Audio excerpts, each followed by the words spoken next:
I'm Brett Maly. Let's talk art. Today, I'm really excited to introduce one of my favorite artworks in the gallery.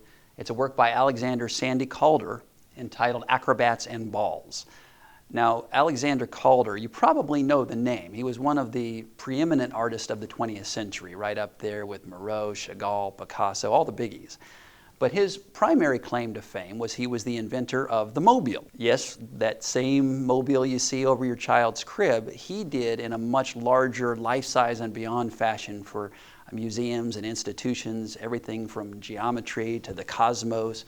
This work, however, this is what they call a gouache on paper. Now, gouache, if you're not familiar, is a type of watercolor, but it's more opaque and it's thicker, and it lays much more heavily on the surface. So it gives it a very, painterly look as opposed to a perfectly wet on wet or clear hue that you might get more with a watercolor. And this was inspired by Calder's circus, a series of wire acrobats and circus animals that he composed in the 1960s that went on tour and was in a number of different museums. This piece, we're very excited to have taken it from a suspected Calder to a recognized and authenticated Calder.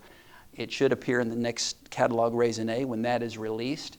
And that's something we pride ourselves on here at Art Encounter, is facilitating the provenance, the authentication, the appraisal side of things, and taking a work that is an attributed or suspected work and going through the process of authentication. So this work, a one-of-a-kind museum quality Sandy Calder, can be seen here at Art Encounter, 5720 South Arville Street, Suite 119.